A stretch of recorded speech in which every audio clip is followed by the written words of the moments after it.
সুদামাকে পরীক্ষা করছে। দেখুন গুরুদেব শান্তিপনি মুনি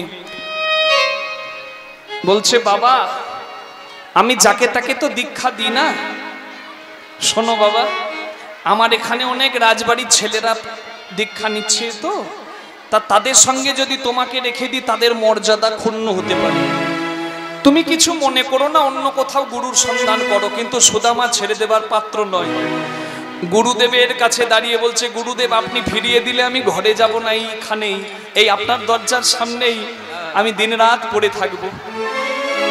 গুরুদেব চলে গেলেন। এমন সময় সুদামা দেখলেন মন্দির থেকে গুরুমা মানে শান্তিপনি মুনির স্ত্রী সুমুখী দেবী মন্দির থেকে পুজোর থালা হাতে নিয়ে বেরিয়ে এসেছে। সুমুখী মায়ের কাছে গিয়ে একবারে পা দুটো ধরেছে, মা গুরুদেব আমাকে তাড়িয়ে দিচ্ছেন, আমি গরিব ব্রাহ্মণের ছেলে বলে। বলো না মা, আমি কি তোমার কাছে একটু সন্তান স্নেহে জায়গা পাবো না? দেখুন নারীর মন কোন জায়গায় দুর্বল জানেন? মা ডাক দিতে নয়, মা বলে যদি ডেকে দেয় বাবা, নারীর মন কিন্তু কাঁদবেই। ছেলেটা কাঁদছে আর কেঁদে কেঁদে বলছে, জানো মা আমি আমার ঘরে এক মাকে রেখে দিয়ে এখানে এসেছি, তুমিও তো আমার মা, মা গো আমায় জায়গা দেবে না? বুকে করে ধরেছে সুদামাকে। বাবা তোর মতো একটা ছেলে ছিল আমার, যার নাম মধু, আমি অনেক দিন আগে তাকে হারিয়ে ফেলেছি। তুই দেখতে আমার হারিয়ে যাওয়া ছেলের মতো, আমার কাছে তুই ছেলের মতো থাকবি, কেউ তোকে তাড়াতে পারবে না। গুরু মায়ের চরণে জায়গা পেয়ে গেল। গুরুদেব এসে বলছে, বাহ সুদামা, প্রথম দিনেই গুরু মায়ের মন জয় করে নিলে, আমার বিশ্বাস তুমি সবার মন জয় করে থাকবে। এসো সবার সঙ্গে তোমার পরিচয় করিয়ে দিই। পরিচয় করাচ্ছে দেখুন এক এক করে। এবার কৃষ্ণ বলরামের সঙ্গে যখন পরিচয় হয়েছে, কি আনন্দ হলো গুরুর আশ্রমে। শিক্ষার ওই উদ্দেশ্যে সবে একত্র হইলা, শিক্ষার উদ্দেশ্যে সবে একত্র হইলা।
আনন্দ ধরে না, না আনন্দ ধরে না, আনন্দ ধরে না, তাদের আনন্দ ধরে না। বহুদিন পরে সঙ্গ পেয়ে আনন্দ ধরে না, বহুদিন পরে সঙ্গ পেয়ে আনন্দ ধরে না। দেখো আশ্রমেতে মিলন হলো, আনন্দ ধরে না। আশ্রমেতে মিলন হলো, আনন্দ ধরে না। আশ্রমেতে মিলন কৃষ্ণ সুদামায়ার বলরামের আশ্রমেতে মিলন হলো, সুদামায়ার বলরামের আশ্রমেতে মিলন হলো, সুদামায়ার বলরামের আশ্রমেতে মিলন হলো, সুদামায়ার বলরামের আশ্রমেতে মিলন হলো, সুদামায়ার বলরামের। তাদের আনন্দ ধরে না, বহুদিন পরে তাদের আনন্দ হইল, বহুদিন পরে তাদের আনন্দ হইল। সুদামা কৃষ্ণের দর্শন পেল। কৃষ্ণের কাছে প্রথমবার গিয়ে কৃষ্ণের হাতটা যেই না ধরেছে,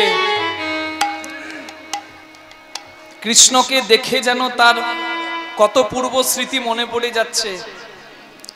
কারণ কৃষ্ণ তো তার পরম আপন, ত্রেতা যুগের তার প্রিয় দাদা রাম, আজকে কৃষ্ণ। আর সুদামা ছিল ভরত, আজকে সুদামা হয়েছে। তো তা রক্তের সম্পর্ক ছিল তো, তাই কৃষ্ণকে পেয়ে যেন কতদিনের চেনা মনে হলো তার। বন্ধুত্বের সম্পর্ক জমে উঠল। এমন বন্ধুত্ব কৃষ্ণ ভগবান করলেন, কৃষ্ণ ভগবান যদি কিছু খান সুদামা পায়। কৃষ্ণ চিড়ে খেতে ভালোবাসে, ওই প্রসাদের চিড়েগুলো সুদামা খাই না, নিজে একটু খেয়ে কৃষ্ণকে দিয়ে দেয়, কারণ কৃষ্ণ চিড়ে ভালোবাসে। খুব ভালো বন্ধুত্বের সম্পর্ক গড়ে উঠলো গুরুর আশ্রমে। এবার গুরুদেব এক এক করে জিজ্ঞাসা করছে সবাইকে, কই গো তোমরা কে কি শিখবে গুরুর আশ্রমে? কৃষ্ণ তুমি কি শিখবে বাবা? বলছে সব শিখবে মা, মানে চুরি ডাকাতি সব রকমই শিখবে। তা কৃষ্ণকে চুরি শেখাবে কে? সে তো চোরের রাজা।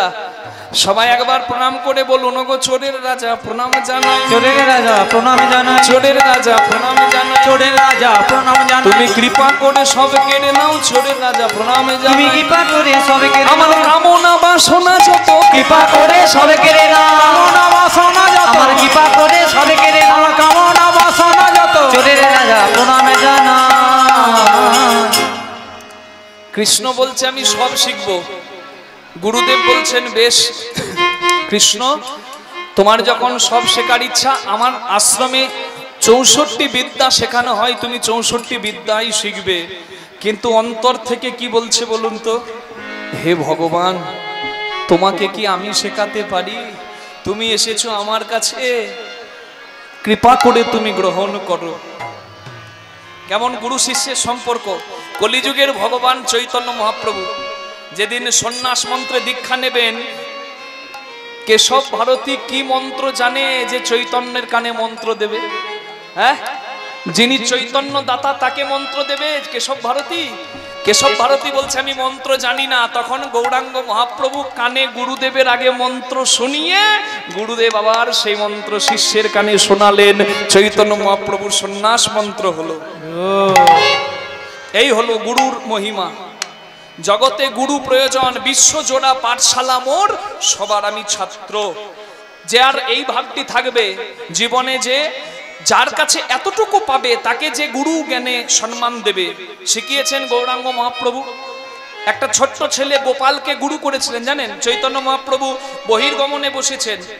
তা বহির্গমনে যখন বসেছেন, মানে অশুদ্ধ দেহ, আপনারাও তো চান পুকুরের পাড়ে, এখন নয় বন্ধ হয়ে গেছে। তা চৈতন্য মহাপ্রভু যখন বহির্গমনে গিয়েছেন, তখন চৈতন্য মহাপ্রভুর জিহ্বাটা ছিল হরি নামে সিদ্ধ। সব সময় জিহ্বাটার নামে কম্পিত হতো। তা চৈতন্য মহাপ্রভু মনে মনে করলেন, আমি বহির্গমনে আছি অশুদ্ধ দেহে, জিহ্বাটা হরিনাম করবে, এ তো মানাই না। তাই জিভ দিয়ে জিভটাকে দাঁত দিয়ে চেপে ধরেছে। বহির্গমন শেষে যখন এসেছেন, কোথায় এসেছেন? কোথায়? বাইরে। তখন গোপাল দাঁড়িয়ে বলছে, প্রভু তুমি জিহ্বাটা কেমন করে দেবে রেখেছো কেন? বলে, গোপাল আমার এই জিহ্বা হরিনামে সিদ্ধ, সব সময় নাম জপ করে, তাই আমি বহির্গমনে ছিলাম তো অশুদ্ধ দেহে, তাই আমি জিহ্বাটাকে ধরে রেখেছিলাম। তখন ওই গোপাল মহাপ্রভুকে শিক্ষা দিলেন। দেখুন, বললেন, প্রভু ওই বহির্গমনে থাকা অবস্থায় যদি তোমার মৃত্যু হতো, তাহলে মরণকালে তো তোমার হরিনাম করা হতো না। ওই জন্য সময় নাই, অসময় নাই, উঠিতে বসিতে কিংবা খাইতে শুইতে, যে জপে নাম সে তরে তরিতে। সময় অসময় নাই, তোমরা হরিনামে আশ্রয় করো। কি আশ্রয় করবে? সকাল থেকে উঠে আপনারা অনেক কাজ করেন, জ্ঞান দেবার মতো কোনো জ্ঞান নিয়ে আমি আসি নাই। শুধু আপনারা যে কাজ করেন সেই কাজের মধ্যেই ভগবানকে একটু স্মরণ করে নেবেন, এটুকু বার্তা বলার জন্য আমি এসেছি। সকালবেলায় উঠে কেউ যদি কিছু করতে পারেন আর নাই পারেন, গুরু মন্ত্র দীক্ষা নিয়েছেন, তখন বিছানাটা পরিষ্কার করে বিছানায় বসে ইষ্ট দেবতার মন্ত্র জপ করে নেবেন। তারপরে কি করবেন? সকালবেলায় নিজের বাসি কাজ করবেন। প্রথমেই দেবেন গোবর জলের মারুলি দেবেন, লক্ষ্মী বিরাজ করে। বাসি কর্ম সবকিছু করলেন। এবার স্নান করে যখন শুদ্ধ হলেন, স্নান করে কিছু বলতে পারেন না পারেন, সূর্যদেবকে একবার প্রণাম করবেন। সূর্যদেবকে যখন প্রণাম করবেন, অনেক মন্ত্র আছে তো, জবা কুসুম সংকাশন কাশ্যপেয়ম মহাদুতিম ধন্তারিং সর্বপাপগ্ন প্রণতস্মি দিবাকরম রক্তাম্বুজ সমন শেষ রক্তাম্বুজ শনৈক শেষ রক্তাম্বুজ সনম শেষ গুণৈক সিন্ধু ভানুং সমস্ত জগতাধীপং ভজামি পদ্মদয়া ভয়াবরং দধিত্তং করচুম মাণিক্য মৌলি মরণং রুচিং ত্রিনেত্রম নমো বিবস্বতে ব্রাহ্মণ ভাস্বতে বিষ্ণু তেজসে জগৎ সবিত্রে সূচয় সর্বিত্রে কর্মদায়িনে ইদম অর্ঘং ওম নমো সূর্য দেবায় নমো নমো বিবস্বতে ব্রাহ্মণ ভাস্বতে বিষ্ণু তেজসে জগৎ সবিত্রে সূচয় সবিত্রে কর্মদায়িনে ইদম অর্ঘং ওম নমো সূর্য দেবায় নমো অংত্রাহি সূর্য সহস্রাংশে তেজরাশে জগৎপতে অনুকম্পায় মাম ভক্তম গৃহনাভ্যম দীঘা করো। কি গো মা এই মন্ত্রগুলো মুখস্থ করে নিলেন তো? হরি হরি বলে একবারে ঝাড়া মুখস্থ। বলছে বাবা তুমি মন্ত্র বলা গড় গড় গড় গড় গড় গড় গড় গড় গড় গড় গড় গড় করে বলে গেলে আর আমরা মুখস্থ করব? এত কিছু জানতে লাগে না, আমি শুধু বললাম অনেক কিছু আছে, কিন্তু যদি কিছু না পারেন ছোট্ট জিনিস কি করবেন, শুধু মাথায় হাত থেকে একবার যদি বলেন গিরি সূর্যায় নমঃ,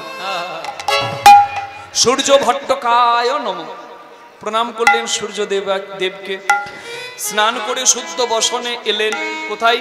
তুলসী মন্দির প্রদক্ষিণ করলেন, তুলসী মাকে জলদান করছেন, প্রত্যেক দিন করবেন। যখন দিলেন তুলসী বৃক্ষে জল, তার দেবার মন্ত্র আছে কি, প্রথমেই প্রণাম করতে হয় তুলসী মাকে, বলতে হয় কি, বৃন্দাওই তুলসী দেব্যই প্রিয়াওই কেশবস্বচ কৃষ্ণ ভক্তি প্রদে দেবী সত্যবত্তই নমো নমঃ।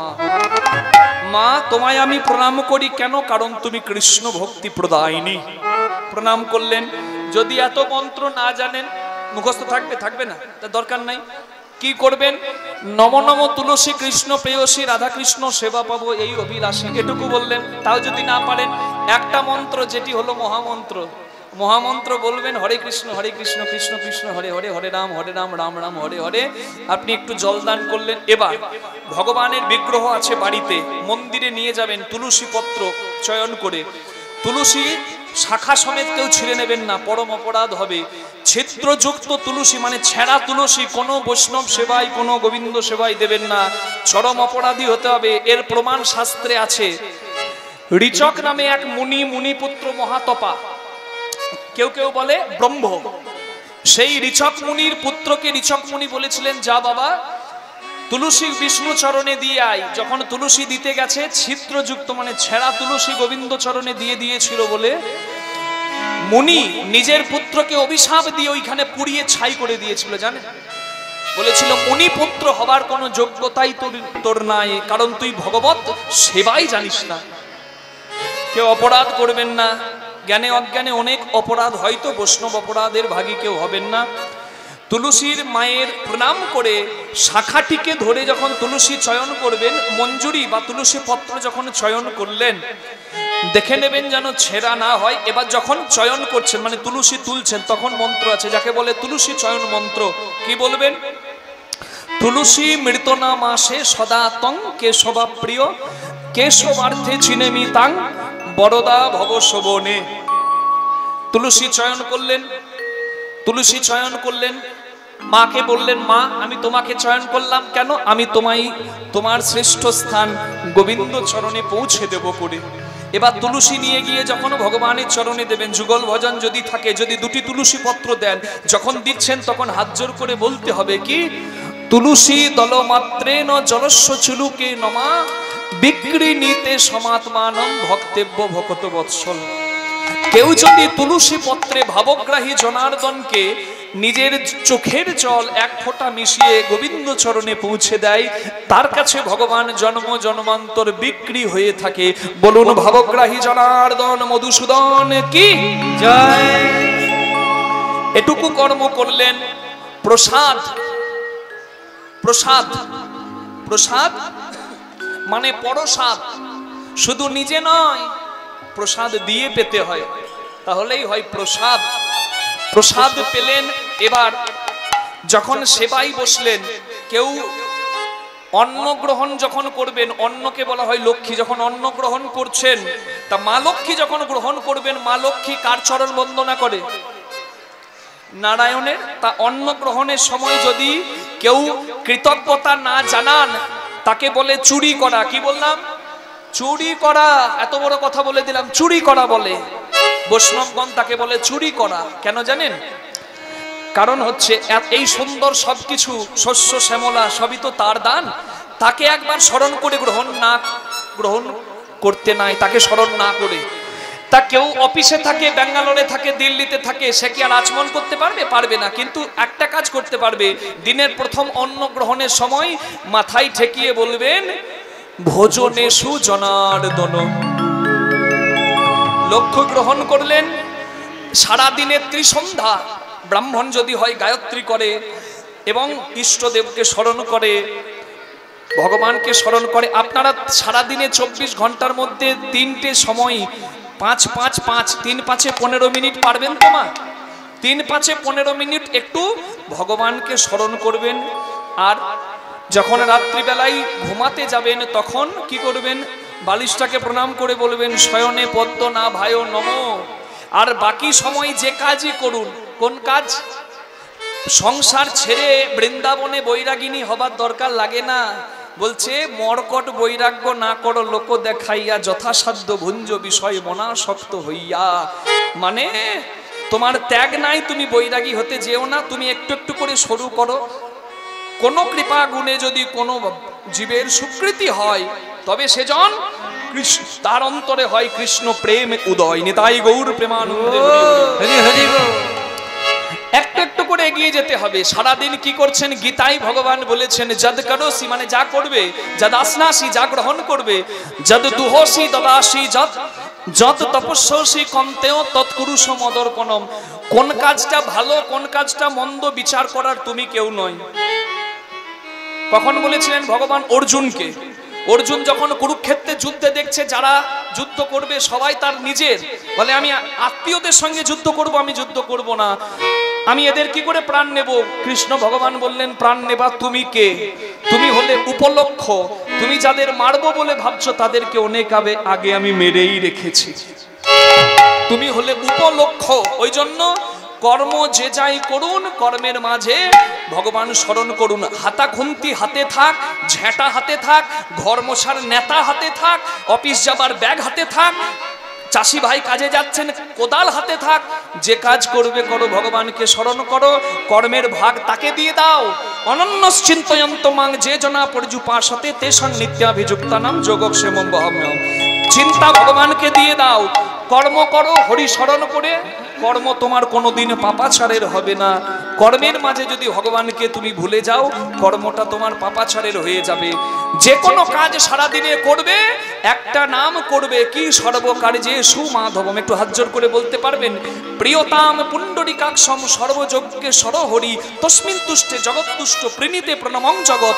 যিনি তুষ্ট হলে জগৎ সবাই তুষ্ট হন। তার নাম যদি কোনো কাজ শুভ কাজে করেন, সর্বকার্যে সুমাধবম। কি বললাম? সর্বকার্যে সু, জোরে বলুন। কেন বললাম? কারণ অনেক সময় আমরা দেখবেন ঘর থেকে বের হচ্ছি, কিছু জিনিস দেখে গেলে যাত্রা শুভ হয়। আমি বলবো না, বাদ দিয়ে দেবো? বলবো, শুনবেন তো, পালন করবেন তো? তাহলে বলবো। আচ্ছা বেশ, শুনে নিন, বিচার করবেন যে পালন করব কিনা। ধেনুবৎস প্রযুক্তুয়া অশ্ব গজ তুরগা দিব্যস্ত্রী নববধূ পূর্ণ কুম্ভ দ্বিজনিপ গণিকা সুত্তুয়া পঠিত্তুয়া দৃষ্টুয়া ফলমিদং লভ্যতে। মানে আমি ঘর থেকে কাজে যাচ্ছি বা কোনো বিয়ে বাড়িতে বর যাচ্ছে কন্যা পক্ষের কাছে, কিংবা কেউ যাচ্ছে অফিসে, কিংবা কেউ যাচ্ছে পুকুরে জল আনতে, কি দেখলে যাত্রা শুভ হয় আর কি দেখলে অশুভ হয় এটা আমাদেরকে জানতে হয়, কিংবা আগে থেকে জেনে যাব যদি কোনো দুর্ঘটনা থাকে। কি রকম? বলছে ঘরে যদি ভগবতী থাকে সেই ভগবতীর দর্শনে কোনোদিন যাত্রা বিফল হয় না। ওই জন্য ভগবতী গরুর এত মান হিন্দু ধর্মে। আর আমরা শখ করে পাড়ার কুকুরগুলো খেতে পাই না আর বিদেশি কুকুরের ছানা নিয়ে আসি। আমার যদি অতই পশু প্রেম কুকুর প্রেম, পাড়ার যে কুকুরগুলো না খেতে পেয়ে মরছে তাদের দিকে না তাকিয়ে আমি নিয়ে এলাম পশুপ্রেমী, লোকে জানলো আমি পশুপ্রেমী, নিয়ে এলাম, খুব ভালো। তবে তাদের কথা বলছি না যারা পশু দেখলেই প্রেম করে তাদের কিছু না কিছু দেন, তাদের নয়। কিন্তু এমন অনেকে আছে যারা বাড়িতে রেখেছে বিদেশি কুত্তা, কিন্তু রাস্তার কুকুরগুলো খেতে পায় না, তার বেলায় তার দিকে চোখ পড়বে না। সকালবেলায় ঈশ্বর চিন্তা নাই, কুকুরটা আগে আগে দৌড়বে আর পিছু পিছু দৌড়বে। কেউ জিজ্ঞাসা করলে কোথায় যাবে গো, বলছে টমিকে একটু বেরু বেরু করতে বেরিয়েছি। হরি হরি হরি বল। গোমাতার সেবা করো, গাই দুহে কুত্তা খিলায়ে, বছুর রহে ভুকা শালা সম্বন্ধী কো আচ্ছা খিলায়ে বাপ রহে ভুখা। নিতাই গৌর হরি হরি হরি বল। কলিযুগের নিয়ম তাই। মানে গাভীর দুই বাছুর খেতে পাচ্ছে না, গরুর দুধ নিয়ে এসে কুকুর খাওয়াচ্ছি। আর কি করছি? শালা সম্বন্ধী কো আচ্ছা খিলায়ে বাপ রহে ভুখা। শালা সম্বন্ধী আসছে বাবারে মিষ্টির বোতল রে, আর বাবা খেতে ভালোবাসে কলাকান্দ, বাবার জন্য দুটো কলাকান্দ আর আনার মনে থাকে না। রাধে রাধে।